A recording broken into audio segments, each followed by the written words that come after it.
everybody? Welcome to the Comic and Movie Show. My name is Deshaun, and today I'm here to review episode 3 of Marvel's What If. Now, the last 2 episodes have been fun. The last one, T'Challa Star-Lord, was a blast. It was great hearing Chadwick Boseman's voice again, and it was so crazy, the whole Thanos thing, and the whole thing was just a blast. This week's episode takes a darker turn. Now, I'm gonna preference it with this. Whenever I'm excited for something, I do look at reviews, I look at ratings, I look at scores and stuff. It's not the end-all be-all to whether I'm gonna see it or not, and to my enjoyment. But generally speaking, if the people that I like are talking about something and they like it, it makes me feel more confident that I'll like it. Well, when the reviews for What If, because a lot of the big YouTubers and big reviewers got to see the first 3 episodes. And from a lot of them, I kept hearing people say that this episode, the 3rd episode, lived up to the quote-unquote, lived up to the potential of what this is all about. And was darker and played up something that it was probably one of the more darker things to happen in the MCU in terms of the way they played it. And that intrigued a lot of people, especially a lot of people who aren't non-MCU fans, maybe not non-MCU fans, but they're not high on the MCU, that this episode was an episode that intrigued them. That I distinctly remember the Double Toasted guys and, I'm trying to remember. The Double Toasted guys and someone else that I really like, I distinctly remember them saying that the 3rd episode was their favorite episode. And I remember, I distinctly remember them saying that. And some people, and then I've heard some people who said they didn't like it, but I distinctly remember hearing that. And it made me anticipate it and wonder what it's going to be. And I heard that it was a murder mystery. And it is a murder mystery. So the episode is essentially what would happen if the Avengers were killed before they ever became the Avengers.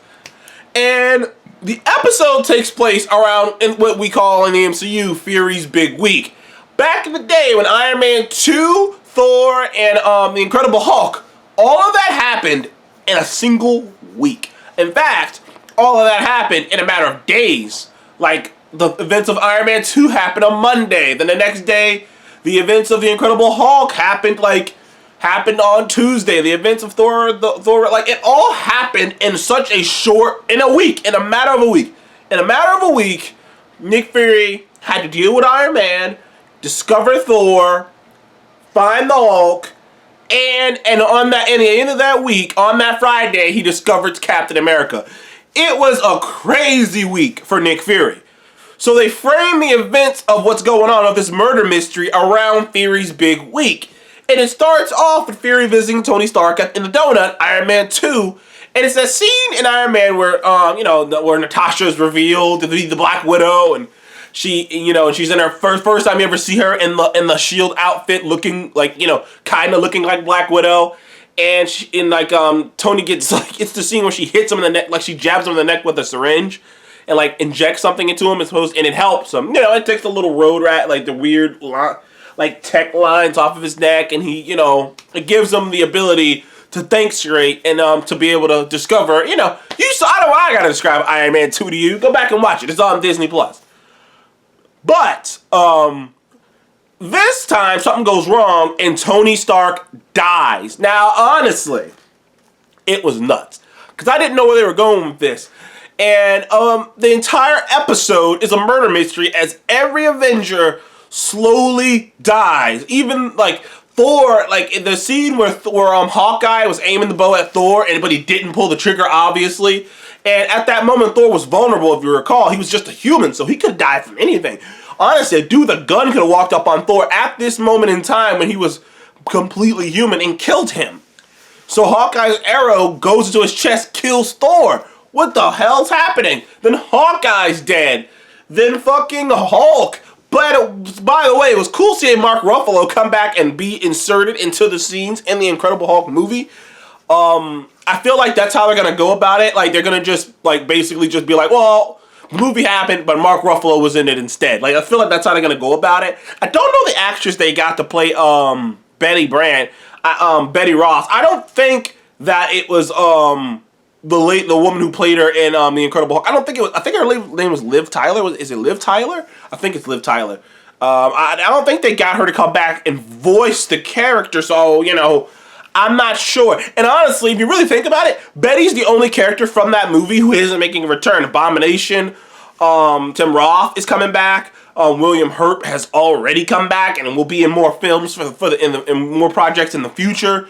The only character from that movie, major character, I'm talking about like a leading character a lot of time, is Betty. And, I don't know. And it's curious that she's not in anything, that she hasn't been announced to be in anything. I thought she'd be in She-Hulk.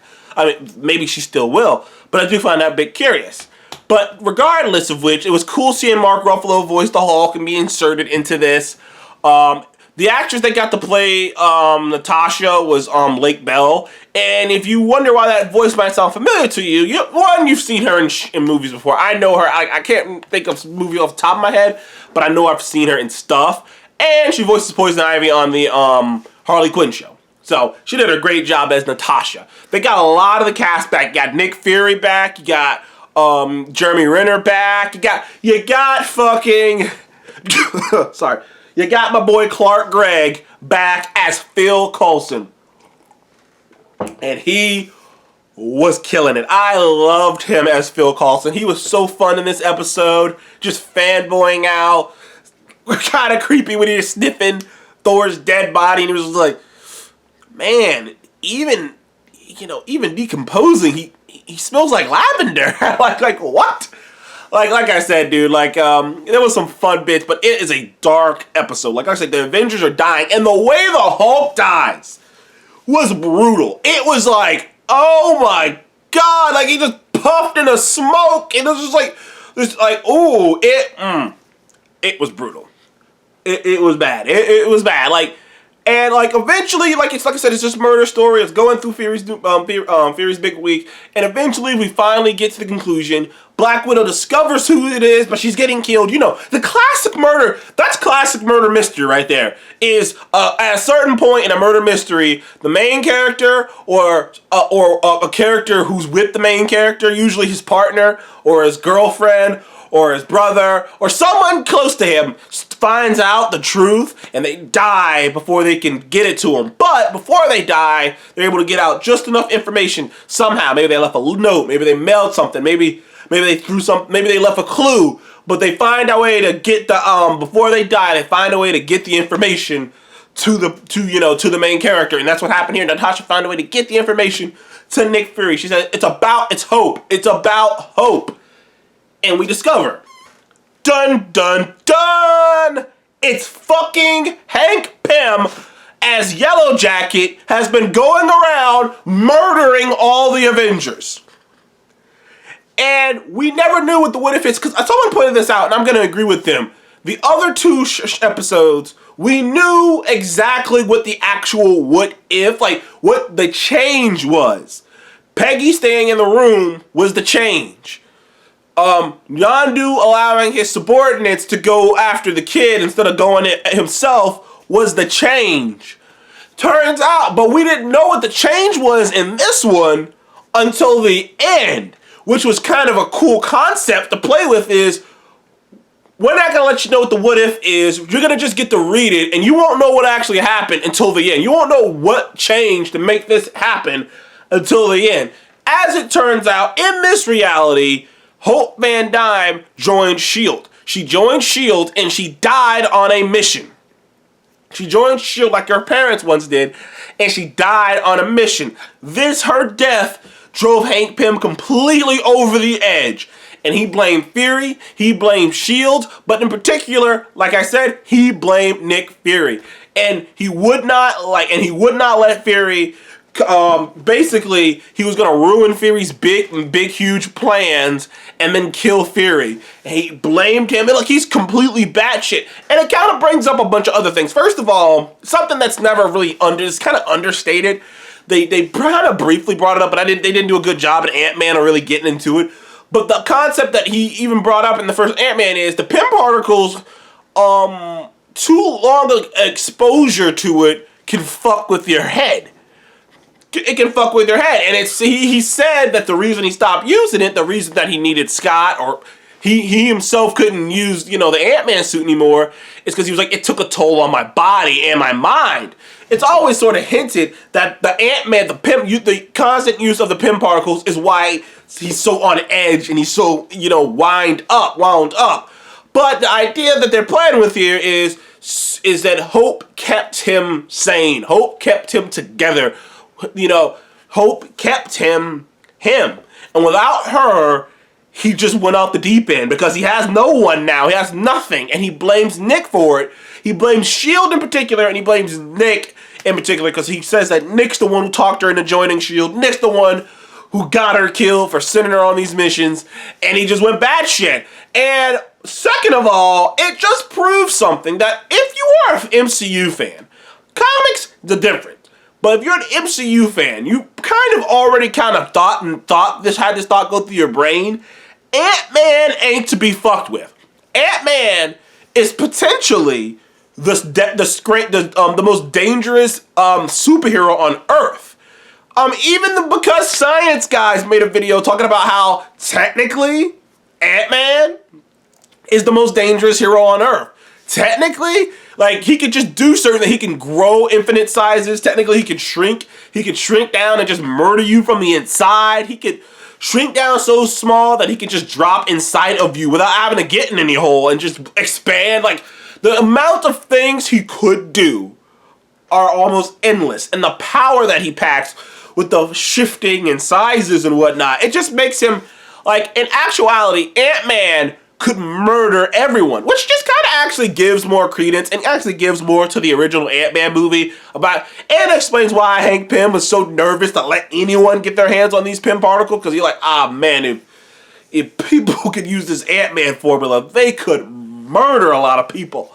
So, and by the end of the episode, by the way, didn't even mention this, at a certain point, Loki shows up with the Asgardian army looking for vengeance for Thor's death, because I see some people why would Loki care? Remember, Loki doesn't actually hate Thor. Loki doesn't actually hate any of them. He's just a confused, jaded child. And it's one of those things where, someone murdered his brother. And he probably felt that shit and was like, I'm gonna go and fuck you guys up. So he ends up helping Nick Fury take down Hank in a very fun action sequence. And then he has the idea, hey, I'm here now. I got the army here. I think I'm gonna take over Earth. And he takes over Earth. Almost in a day. In one day, he takes over the entirety of Earth. Because he has the access to the Asgardian army. You gotta understand, too, now that Thor's dead, Loki is the sole heir to the throne. There ain't no questioning whether he's the heir to the throne. And now that Thor's dead, ain't nobody gonna question, whoa, did someone trick him to get there? No, he's dead. It had nothing to do with Loki. Now he's the king. And Odin's still asleep. Who knows if Odin's gonna wake up? As far as we could tell in the original Thor movie, Odin only woke up, Odin kind of forced himself to wake up to save his sons. But Thor's dead. And, he's still asleep. Maybe, those events might lead to Odin being in the Odin sleep longer. But then it ends with this cool little piece of, turns out, as we know, Cap was the last one found. So since Cap was never discovered by Hank, Cap's still alive. So they're about to wake Cap up, and then Carol Danvers, Captain Marvel, comes down because Fury hit the beeper now. It looks nuts. It looks fucking nuts. This episode was fucking crazy. It was so crazy. Just playing with these concepts. I'm in, man. I really am in. I don't know if I love it as much as last week's, just because how much fun I had. This one wasn't so much fun, so much it's whoa! And I'll give it a 9. So far, if I was ranking them, I'd have 2 as my top, this one as the second, and the first one as the last, which isn't even that big of a deal because I still enjoyed the first one too. But anyways, thank you guys for joining the Comic Game Movie Show. Please be like, subscribe. And what did you think of this What If episode? Episode 3, What If the Avengers, I believe it's What If the Avengers, what if the Avengers died? What if the Avengers didn't exist? I'll figure it out, and I'll probably put the right one in the thumbnail. Either way, thank you guys again. I will see you on the next one. Goodbye.